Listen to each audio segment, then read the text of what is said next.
Mula sa Quezon City, nakatutok live si Dano Tingkungko. Dano? Ivan, unang araw ng tinaguriang Burr Months, alam nyo na kung ano ibig sabihin yan, malapit na naman ang Pasko. At yan ang pinaramdam sa mga namamasyal dito sa Cubao.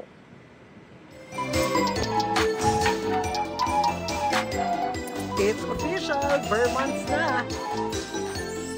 At ang pagkakabit ng unang dalawang branch na ito ng dambuhalang Christmas tree sa Araneta City, udyat ng simula ng Pasko sa Pilipinas, ang sinasabing pinakamahabang selebrasyon ng Pasko sa mundo.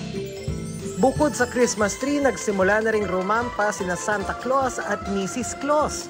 May Christmas mascot din na nagbigay aliw sa mga namamasyal.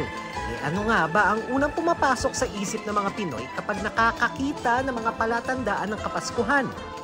Joyful pa rin and joyous occasion. And it always reminds us of family, being together. Fun, festivities, gathering, family gathering.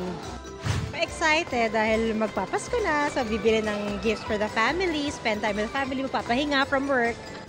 Nakaka-happy, especially with kids. Since I have a son, so he's looking forward for the gifts, opening of gifts.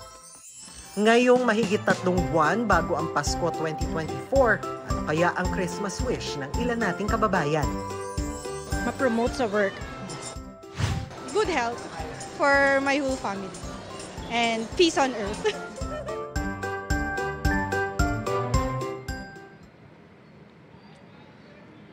At abangan daw sa mga susunod na araw ang pagpipinta sa dalawang pedestrian crossing dito sa Araneta City para mas lalong maramdaman ang Pasko.